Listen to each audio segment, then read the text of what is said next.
A struggling janitor, mocked for inheriting a worthless scrapyard, discovers a secret buried in the rust, one that could change his life forever. But when greed and betrayal threaten to take it all away, will he lose everything or finally get the respect he deserves? Before we dive into this unbelievable story, make sure to subscribe, hit that like button, and turn on notifications. You won't want to miss how this underdog's life flips upside down. The mocked inheritance. The alarm blared at 4:30 a.m., just like it had every weekday for the past 12 years. Ethan Carter groaned, slapping at the clock until the noise stopped. The trailer was cold. Winter in Rustboro, Ohio, had a way of seeping through every crack in the thin metal walls. He exhaled, watching his breath fog in the dim light, before swinging his legs off the mattress. Another day, another shift, another round of jokes at his expense. The high school was quiet when he arrived, the halls dark except for the flickering fluorescence near the janitor's closet. He grabbed his mop and bucket, the familiar weight of the handle resting in his callous hands. The work was mindless, methodical. Scrubbing gum off the floors, wiping down bathroom mirrors, emptying trash cans filled with half-finished energy drinks and crumpled test papers. It wasn't glamorous, but it was honest. At least, that's what he told himself. The laughter started as soon as the faculty rolled in. "Hey, Ethan," called out Mark Reynolds, the football coach, clapping him on the back hard enough to make him stumble. "Heard you finally got your big break. Congrats, man." Ethan kept his head down, squeezing the mop handle tighter. He knew what was coming. Derek Walsh, the assistant principal, leaned against the lockers with a smirk. Yeah, Carter's moving up in the world. From cleaning up after teenagers to, what was it again? A scrapyard. He snorted. "Guess your uncle really loved you, huh?" The other teachers chuckled. Ethan forced a tight smile and kept mopping. The truth was, he hadn't seen his uncle in over a decade. Franklin Carter had been a recluse, a hoarder, the kind of man people whispered about at the grocery store. When the lawyer's letter arrived, Ethan had assumed it was a mistake. But no, Franklin had left him everything. A rotting trailer on the edge of town, a junkyard filled with rusted cars and broken appliances, and a mountain of unpaid property taxes. A fortune, if you measured it in scrap metal and regret. By lunch, the jokes had spread to the students. A group of seniors mimed digging through trash as he passed. "Yo, Mr. Carter, you hiring?" One called out. "I'll work for free if I can drive the garbage truck." Ethan didn't react. He learned a long time ago that reacting only made it worse. That afternoon, he drove out to the scrapyard for the first time since the will was read. The chain-link fence sagged under the weight of old vines, the gate creaking like a horror movie prop as he pushed it open. The place was worse than he remembered. Towers of crushed cars, piles of twisted metal, and a single rusted shipping container half buried in weeds. He sighed, kicking a dent of hubcap. What was he supposed to do with all this? Sell it for parts? Burn it down and walk away? Then he saw the lock. The shipping container wasn't just old, it was sealed. A heavy padlock, crusted with rust but still intact, hung from the door. Ethan frowned. His uncle had always been paranoid, but this was different. He grabbed a crowbar from a nearby toolbox and wedged it into the lock. It took 3 tries before the metal finally gave way with a screech. The door groaned as he forced it open, the smell of damp and mildew rolling out in a thick wave. Inside, the container was packed with junk.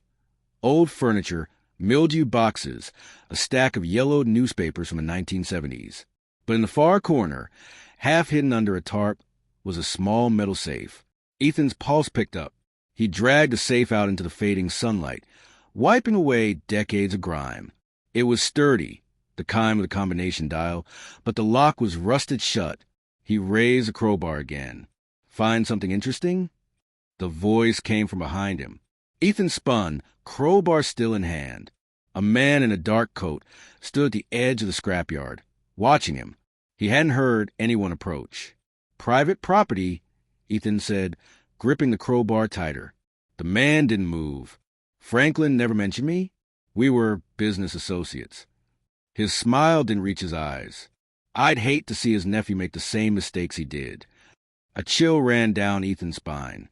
Then, just as suddenly as he'd appeared, the man turned and walked away, disappearing into the trees. Ethan stood there, heart pounding, until the sound of footsteps faded. Then he looked down at the safe. Whatever was inside, it wasn't just junk, and someone else wanted it. The appraisal. The safe sat on Ethan's kitchen table, an ugly metal box that seemed to suck the warmth out of the room. He had dragged it into his trailer after the stranger's visit, his hands shaking the whole way. Now, in the dim glow of a flickering bulb, he stared at it like it might explode. What the hell was Uncle Franklin into? The man in the coat had called them business associates. That didn't sound good. Franklin had been a lot of things: eccentric, secretive, borderline paranoid. But Ethan had never pegged him as a type to run with dangerous people. Then again, he hadn't seen his uncle in over a decade. A lot could change. He ran his fingers over the safe's dial, crusted with rust. It wasn't going to open without a fight. Ethan grabbed a can of WD-40 from under the sink and doused the lock, letting it soak in. He jiggled the dial back and forth, his knuckles whitening with each attempt. Nothing. "Come on," he muttered, after 20 minutes of wrestling with it. He gave up and took a hammer to the hinges. The metal screamed in protest, but finally, with one last slam, the door popped open. Inside was a single item, wrapped in oil-stained cloth. Ethan peeled back the layers carefully, half expecting a stack of cash, maybe some old documents.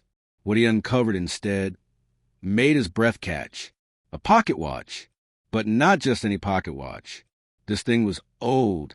The gold casing was intricately engraved with swirling patterns, the edges worn smooth from time. He turned it over and his stomach dropped. There was an inscription: "To J.B., with eternal devotion, M.A. 1789. Ethan wasn't a history buff, but even he recognized those initials. Marie Antoinette. His hand started shaking. No way. No freaking way. He set the watch down like it might burn him, and pulled out his phone, fingers fumbling as he typed. A few searches later, and his screen filled with articles about the Marie Antoinette watches, a set of 3, all gifts to her inner circle, all lost during the French Revolution. One had sold at auction for over $30 million.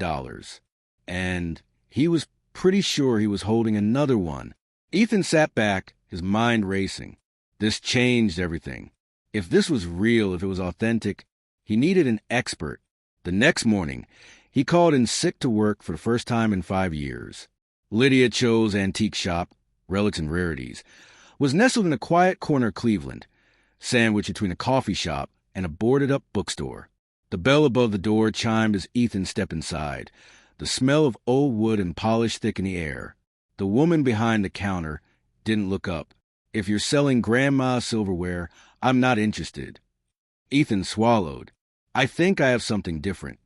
Lydia finally glanced at him, her dark eyes sharp. She was younger than he expected, mid-30s maybe, with a no-nonsense ponytail and a silver ring on her thumb. "Let's see it." He hesitated, then pulled a watch from his jacket pocket, still wrapped in the cloth. Lydia's demeanor shifted instantly. She snapped on a pair of white gloves and took the watch with the kind of reverence usually reserved for holy relics. For a long moment, she didn't speak, just turned it over in her hands, examining every scratch, every engraving. Finally, she looked up. "Where did you get this?" "My uncle left it to me." "Your uncle?" Her voice was flat, disbelieving. Ethan shifted. He was a collector. Sort of. Lydia's lips pressed into a thin line. Then she turned and walked into the back of the shop without another word. Ethan stood there, unsure if he should follow. Before he could decide, she reappeared with a thick book and a magnifying glass. She flipped through the pages until she found what she was looking for, a black and white photo of an identical watch. "This," she said quietly, "is one of 3 watches commissioned by Marie Antoinette for her closest confidants. 2 are accounted for. This one," she tapped the photo, "disappeared in 1792, presumed destroyed." Ethan's mouth went dry. "So it's real?" Lydia's hands were steady, but her voice wasn't. "If it's authentic? At auction? $150 million. Maybe more." The room tilted. Ethan gripped the counter to keep from swaying. $150 million. That wasn't life-changing money. That was generational money. Lydia's next words cut through the haze. But you've got a problem. What? She pointed to a tiny mark on the watch's casing, a nearly invisible engraving of a bird in flight. This symbol. It's the signature of the collector who stole this watch in 1922, which means it's not just valuable. It's stolen.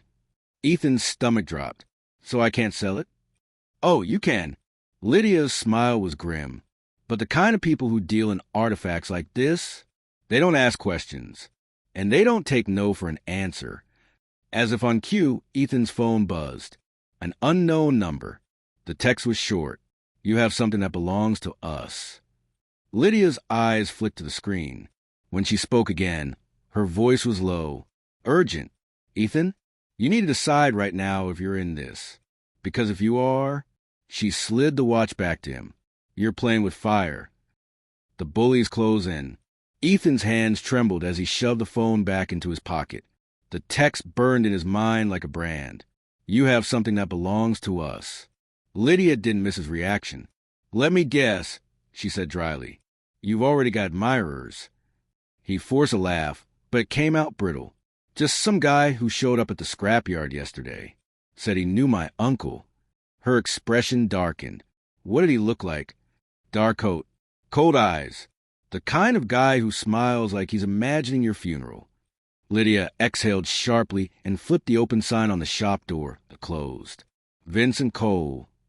You know him? Not personally, but I know his reputation. She locked the door with a decisive click. He's a middleman for private collectors. The kind who don't care about provenance. Or laws. Ethan's stomach twisted. So what do I do? First, she tossed him a burner phone from behind the counter. Stop using your real number. The drive back to Rustboro was tense.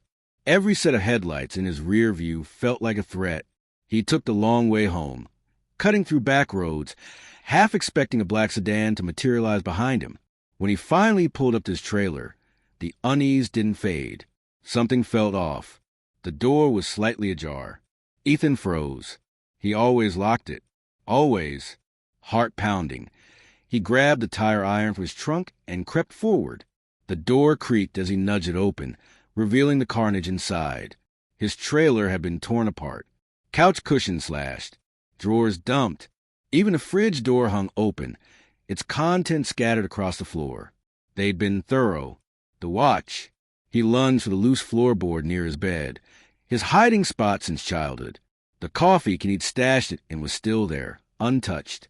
He let out a shuddering breath. They hadn't found it, but they'd found something. His uncle's maps, the ones from the safe, were gone. Work the next morning was a minefield. Look who decided to show up, Derek sneered as Ethan clocked in. Thought you'd be too busy counting your scrap metal fortune. Ethan kept his head down, scrubbing at a gum stain on the cafeteria floor.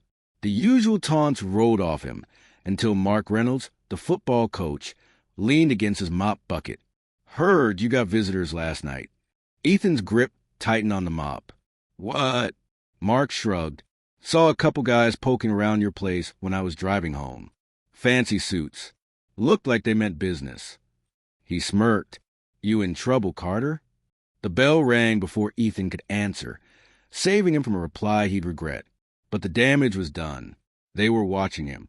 By lunch, the whispers had spread. Heard it's some mob thing. Stole something, probably. Always knew he was sketchy.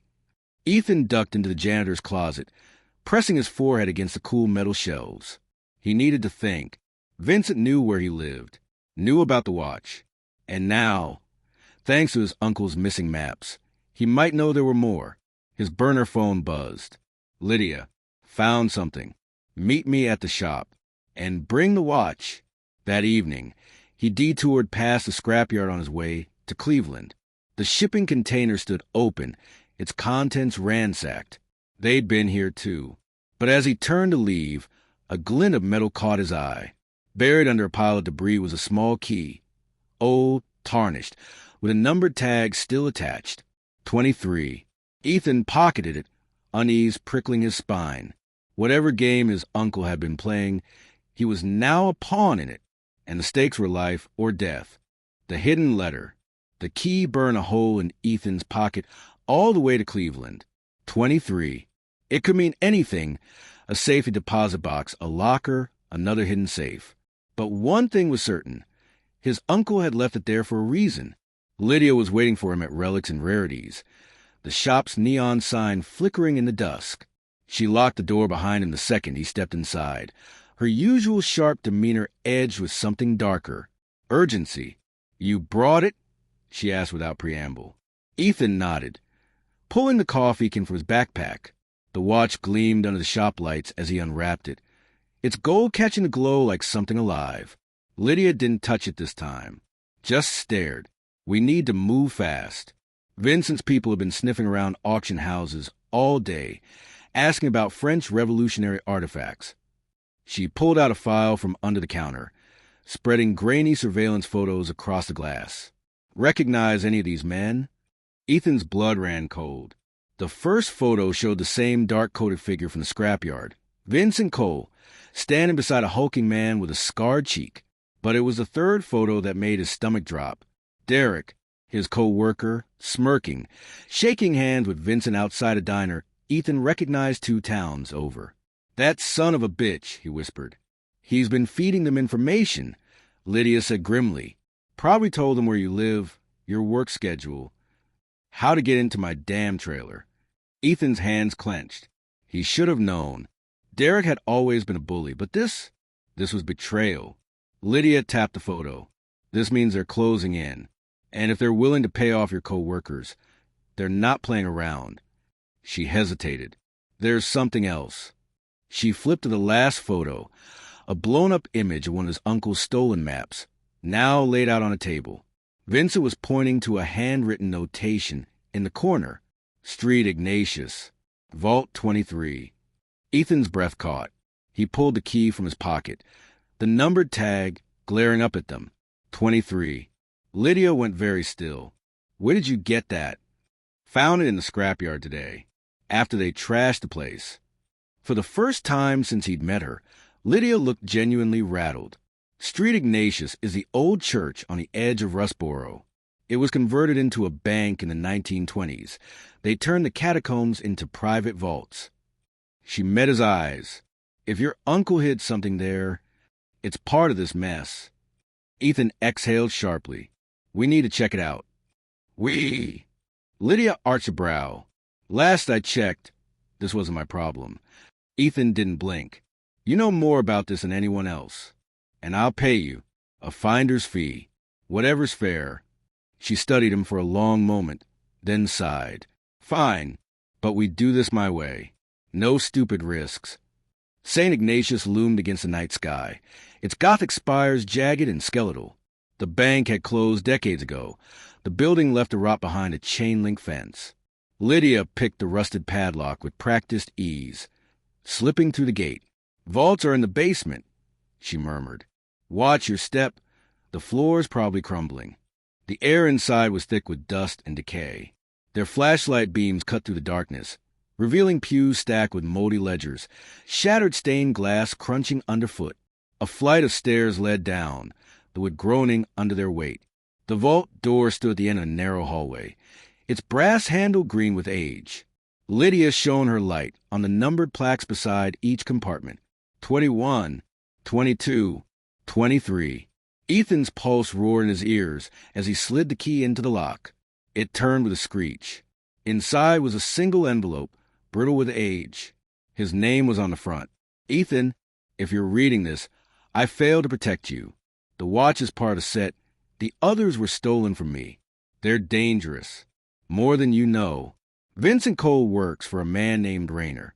He'll kill for these watches. He already has. The second watch is hidden where we last fished together. The third is gone. Rayner has it. Don't try to find it.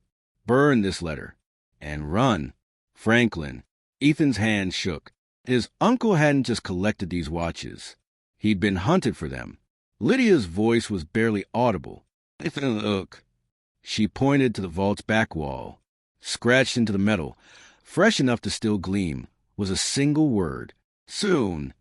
Outside, A car door slammed. They weren't alone. The sound of the car door sent a jolt of adrenaline through Ethan's system. He crushed the letter in his fist and killed his flashlight, plunging them into total darkness. Lydia reacted just as fast, her hand clamping over her own light. Footsteps echoed in the ruined church above them. Heavy, purposeful. Vincent's men. Ethan's mind raced. They were trapped in the basement with only one exit, the stairs they'd just come down. His fingers found Lydia's wrist in the dark, squeezing once in warning. She squeezed back. I know. Above them, a voice rang out, smooth, cultured, and utterly out of place in the decaying church. Ethan Carter. I know you're here. Vincent Cole. Ethan's mouth went dry. The man's tone was almost conversational, like he was discussing the weather rather than hunting them through a crumbling ruin. I just want to talk, Vincent continued. No need for this to get unpleasant. A lie. The kind of lie told by men who made problems disappear. Lydia's breath was warm against Ethan's ear. Back wall, she whispered. There's a coal chute. They moved like shadows, feeling their way along the damp stone. Ethan's shoulder brushed against something metal. The chute door, rusted but still intact. He pried at the edges, muscles straining, until it gave way with a groan that sounded deafening in the silence. Upstairs, the footsteps stopped. Now! Lydia hissed. They scrambled into the narrow passage just as flashlight beams flooded the basement stairs. The chute was a tight fit, barely wide enough for Ethan's shoulders, and the drop sent them tumbling into a pile of rotted timbers and dead leaves. No time to check for injuries. They ran. The burner phone buzzed an hour later, when they were safely hidden in the back room of relics and rarities. Unknown number. Lydia answered on speaker. Miss Cho, Vincent purred. I do hope you're both all right. Those old buildings can be so unstable. Ethan's jaw clenched. The bastard was enjoying this. Cut the crap, Vincent, Lydia snapped. What do you want? The watch, of course. And whatever else Franklin left his dear nephew. A pause. I'm prepared to be generous. $5 million. Cash. Tonight. The number hung in the air like smoke. 5 million. More money than Ethan had ever dreamed of, enough to disappear forever. Lydia's eyes locked onto his, warning flashing in them. Vincent continued, softer now. This isn't a game you can win, Ethan. My employer will have those watches. The only question is whether you walk away rich or don't walk away at all. The line went dead. For a long moment, neither of them spoke. Then Lydia reached under the counter and produced a pistol, checking the magazine with practiced ease. You're not actually considering this, she said flatly. Ethan stared at the phone. 5 million could buy a lot of peace, a new identity, a life where no one ever mocked him again. But then he thought of his uncle's letter. He already has. Not for a second, he said. Lydia nodded, satisfied. Good, because I know where we're going next. She unfolded one of the photos from her file, a close-up of Franklin's map. There, circled in what looked like fresh ink, was a familiar landmark. The old fishing hole at Loon Lake, where they'd last fished together, where the second watch was hidden. The break-in, the rain started just as they reached Loon Lake, a cold drizzle that seeped through Ethan's jacket and made the dirt road treacherous underfoot. The old fishing spot hadn't changed in 15 years. Same rickety dock, same rotting bait shack, same smell of pine and stagnant water. Franklin had brought him here every summer until the fight started, until the drinking got bad, until Ethan stopped returning his calls. Where would he hide it? Lydia whispered, scanning the shoreline with her flashlight beam low. Ethan walked to the third piling from the dock's end, the spot where he caught his first base at age 9. The wood was soft with rot, but one board looked newer than the others. He pried it up with his hunting knife. There, wrapped in oilcloth and sealed in a waterproof case, was a second watch. This one was silver, not gold, its engraving more delicate. The initials CD instead of JB. Another piece of Marie Antoinette's doomed inner circle. Lydia sucked in a breath. It's a Balthazar watch. This one was owned by... A twig snapped in the woods behind them. They froze. Ethan killed the light. The lake went pitch black, the only sound the patter of rain on water. Then a whisper of fabric, the metallic click of a safety being thumbed off. They'd been followed. Lydia mouthed one word, run. They split up, Ethan crashing through the underbrush toward the road, Lydia doubling back toward the bait shack. A gunshot cracked through the night, splintering a tree trunk inches from Ethan's head. His truck was still 100 yards away when the engine roared to life without him. Headlights flared, blinding him. They'd staked out his vehicle. Ethan veered left, sliding down an embankment into the icy creek. The water numbed his legs instantly, but he kept moving, using the bank as cover until he reached the highway. No sirens, no help coming, just a long walk back to town and the certain knowledge. Vincent wasn't playing games anymore. The trailer was ransacked again. This time they'd taken a crowbar to the walls, a pen to the fridge, even shredded his mattress. But the coffee can the floorboard was still there, still safe. Ethan sank onto the ruined couch, the second watch heavy in his pocket. They'd gotten his truck, his uncle's maps, probably his employment records from the school by now. His burner phone buzzed Lydia. Safe. Meet at the shop at dawn. Don't trust anyone. He barely slept, jumping at every creak of the trailer. At 5 a.m., he set out on foot, cutting through back alleys until he reached the bus station. The Cleveland bus was empty at this hour, just a few graveyard shift workers dozing in their seats. Lydia was waiting when he arrived, the shop's blinds drawn. She'd changed clothes, black jeans, boots, a leather jacket that looked suspiciously bullet-resistant. We have two problems, she said without preamble. First, Vincent definitely works for Rainer Schumann. Ever heard of him? Ethan shook his head. German billionaire, arms dealer, art collector with a particular interest in revolutionary France. She pulled up a news article on her laptop, a gala photo showing a silver-haired man with dead eyes. He's the one who's been hunting these watches, and he's not the type to take no for an answer. Ethan's mouth went dry. What's the second problem? Lydia turned the laptop around. Security footage showed two figures breaking into her shop's back room last night. Derek and Mark, the football coach. They've been working with Vincent this whole time, she said, which means they know all your hiding spots, your routines. A pause. They'll know where you go next. Ethan stared at the frozen image of Derek grinning at the camera. The betrayal cut deeper than he expected. Then it hit him. My sister's cabin, he said slowly, up near Lake Erie. Franklin used to take us there when we were kids. It's the only place left they wouldn't. Lydia's phone chimed. A text from an unknown number, just a photo. The cabin's front door. Kicked in, followed by 3 words. Running out of time. The chase. The photo of the broken cabin door flickered on Lydia's phone like a bad omen. Ethan's throat tightened. His sister Rachel had moved out west years ago, but the old fishing cabin had been their last piece of family history still standing. Now even that was violated. We need to move, Lydia said, already shoving supplies into a duffel bag. If they're hitting every location tied to your uncle, they're getting desperate. Ethan stared at the image. Why now? These watches have been missing for centuries. Why is this happening today? Lydia paused, her hands hovering over a drawer of antique firearms. Because of the auction. What auction?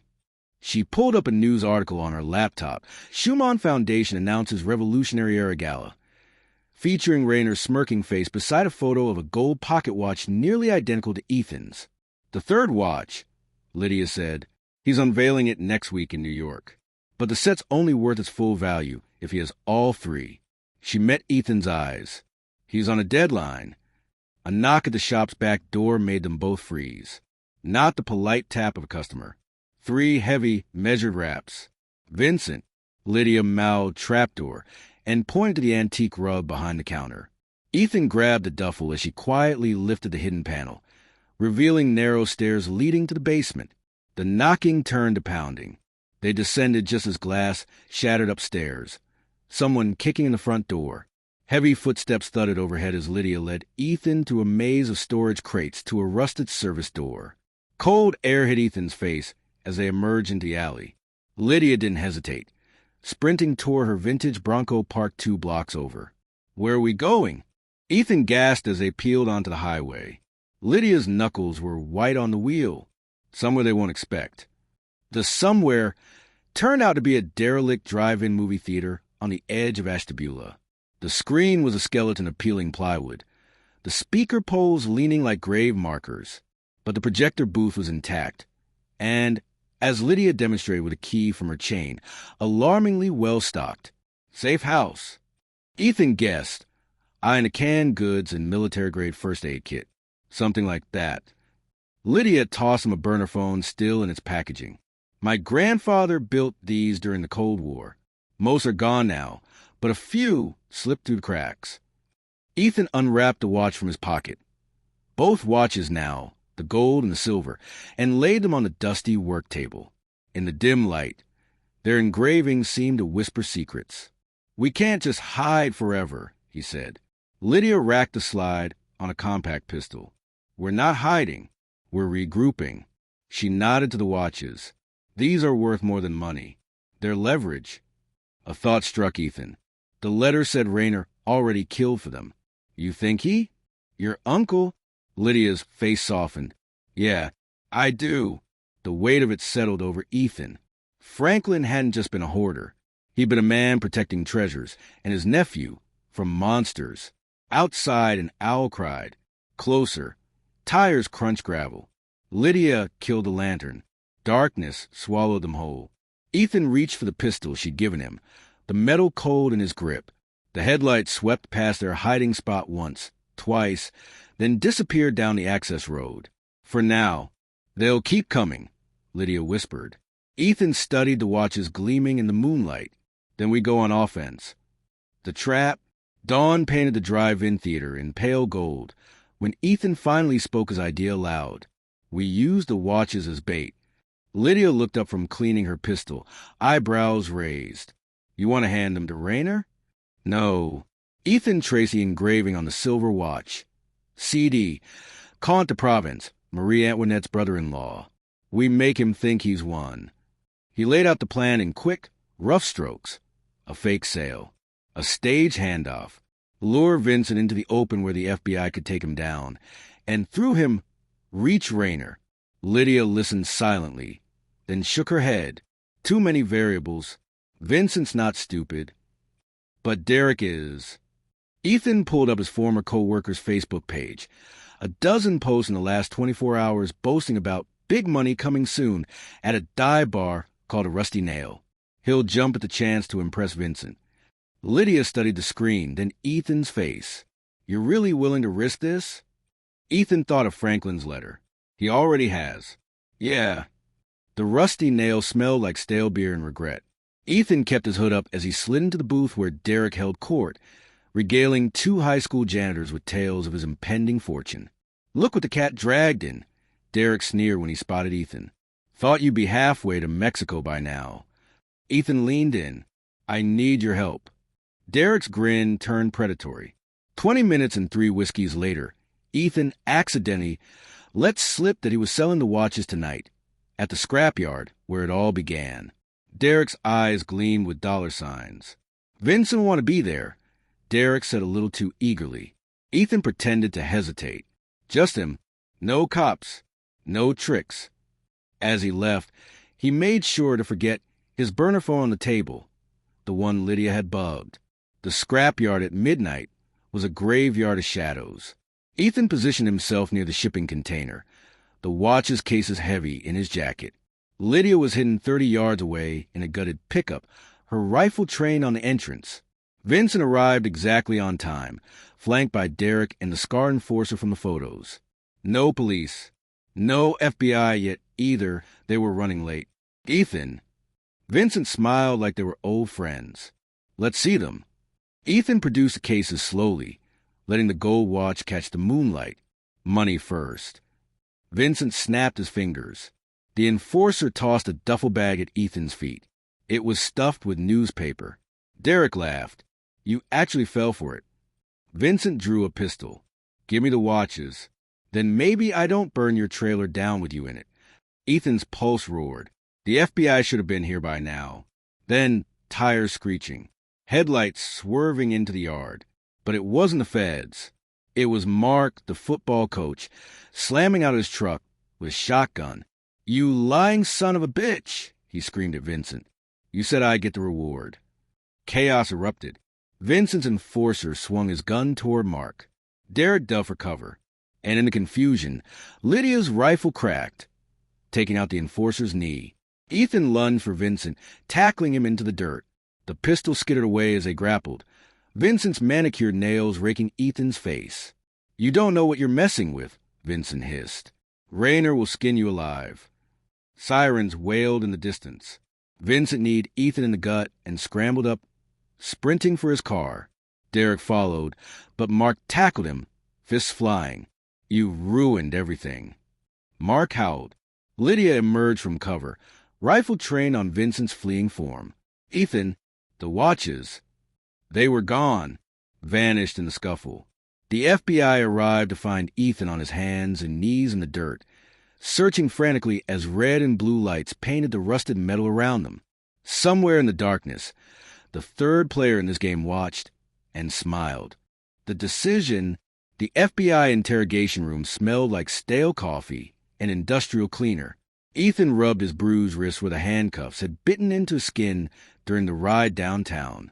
Across the metal table, Agent Vasquez flipped through a file with deliberate slowness. "Let's go over this again," Vasquez said, his voice flat. "You claim these watches are part of the stolen collection, that a man named Raynor Schumann is willing to kill for them, yet you conveniently lost both watches during a shootout in a scrapyard." Ethan met his gaze. "Vincent Cole took them. Check his record. He's Raynor's fixer." Vasquez smirked. "Vincent Cole, who escaped, along with your former co-worker Derek Walsh, who is currently in the wind, and your other co-worker Mark Reynolds, who claims you orchestrated this whole thing to sell stolen artifacts." Lydia, sitting beside Ethan, leaned forward. "Run ballistics on the rifle your agents recovered. It's registered to me, and I fired one warning shot at an armed criminal." Meanwhile, Vincent's enforcer had an unregistered Glock with a filed-off serial number. "Who are you really investigating here?" The agent ignored her, focusing on Ethan. "Here's what I think happened. You got lucky with some old junk, then got greedy. Things went south, and now you're spinning tales to cover your ass." Ethan's hands clenched under the table. They'd been sitting here for 5 hours. 5 hours while Vincent disappeared with the watches. 5 hours while Raynor inched closer to completing his collection. Then Vasquez's phone buzzed. He read the message, and something in his demeanor shifted. "Wait here." When the door clicked shut, Lydia exhaled sharply. "They're stalling. Raynor's got connections. Maybe even the Bureau." Ethan thought of Franklin's letter. Burn this and run. But running wasn't an option anymore. Vasquez returned 30 minutes later with 2 coffees and a folded newspaper. He set the paper on the table, a European financial section with a circled headline. "Schumann Foundation moves gala to tonight." "Your story checked out," Vasquez said quietly. "Interpol's had eyes on Raynor for years, but without the watches as evidence." Lydia straightened. "You know where they are. Private jet left Cleveland 2 hours ago, headed to New York." Vasquez slid a business card across the table. "If you had, say, documented proof linking those watches to Schumann, photos, expert authentication, now would be the time to share it." Ethan and Lydia exchanged a glance. They'd photographed every engraving, every marking. Lydia had even recorded Vincent's confession at the scrapyard on the bug phone. But handing it over meant walking away, letting the FBI take the shot at Raynor. Ethan thought of Franklin's bloodstain maps, of Derek's betrayal, of the words soon carved into the vault. "Give us until tonight," he said. Vasquez studied him. "Why?" "Because Raynor doesn't just want the watches." Ethan tapped the newspaper. "He wants to show them off. And that's when he'll be most vulnerable." The agent leaned back, considering. Then he stood. "You have 12 hours. After that, we move with or without you." The drive to New York was a blur of coffee and tense silence. Lydia drove while Ethan scrolled through every news article he could find about Rayner's gala at the Waldorf. He'll have security, Lydia said. Ex-military. Probably armed. Ethan zoomed in on a photo of the event space. We don't need to get in. We just need to prove the watches are stolen before he unveils them. Lydia frowned. How? Ethan pulled up the photo of the gold watch Rayner already owned, the one he'd be displaying alongside Ethan's. There, barely visible on the casing, the same bird in flight mark Lydia had identified. The authentication mark from the 1922 theft, he said. All three watches have it. If we can force Rayner to show that detail live in front of the press. Lydia's knuckles whitened on the wheel. That's a big if. Ethan pocketed his phone. Then we'd better get creative. As the skyline of Manhattan appeared on the horizon, he realized this wasn't just about the money anymore, or even the watches. This was about finishing what Franklin started, and making sure Rayner paid for every life he'd ruined. The legacy. The Waldorf Astoria glittered like a diamond under the New York skyline. From their rented sedan across the street, Ethan and Lydia watched tuxedo guests arrive under the hotel's glowing awning, paparazzi flashing as celebrities and socialites ascended the red carpet. Lydia adjusted her earpiece, courtesy of a very reluctant Agent Vasquez. Remember, we're just here to force Rayner's hand. The second those authentication marks go public, the FBI moves in. Ethan nodded, straightening his borrowed suit jacket. The plan was simple. Sneak into the gala's press pool, get a clear shot of the watch's stolen markings, and let the ensuing scandal do the rest. Simple and utterly terrifying. The press line was chaos. Ethan clutched a fake press badge, his borrowed camera feeling like a brick in his hands. Lydia, posing as a photographer, nudged him forward as Rayner took the stage in the grand ballroom. The man looked every inch the billionaire. Silver hair perfectly coiffed, tailored tuxedo, a smile that didn't reach his cold eyes. Ladies and gentlemen, Rayner purred into the microphone. Tonight, history is reunited. A velvet curtain drew back, revealing 3 glass display cases. Ethan's breath caught. There they were, his gold watch, the silver one from the lake. And between them, the third watch, platinum, its engravings even more intricate under the spotlights. Rayner continued, oozing charm. These timepieces represent a lost era of artistry, each worn by Marie Antoinette's inner circle before their tragic ends. He gestured to the displays. And now, thanks to years of meticulous searching, they are together for the first time in over 2 centuries. The crowd erupted in applause. Camera flashes popped like fireworks. Lydia gripped Ethan's arm. Now, they pushed forward, Ethan angling his camera for a close-up, but as he zoomed in on the gold watch's casing, his blood ran cold. The authentication mark was gone, polished away. They're fakes, he whispered. Lydia's eyes widened. Rayner hadn't brought the real watches at all, just replicas for the cameras. The genuine articles were probably locked in a Swiss vault by now. Their plan crumbled. Then, a commotion at the ballroom doors. Shouting. The crowd parting like the Red Sea as Vincent Cole strode down the aisle, flanked by security. He whispered something in Rayner's ear. The billionaire's smile froze. Ethan didn't hesitate. He raised his camera and shouted over the crowd. Mr. Schumann, is it true these watches were stolen in 1922? That the authentication marks were removed to hide their provenance? Dead silence. Every head swiveled toward him. Every camera followed. Rayner's mask slipped for just a second, a flash of pure fury, before he forced a laugh. A ridiculous accusation. These pieces have been authenticated by Interpol. Agent Vasquez's voice cut through the ballroom as he emerged from the crowd, badge raised.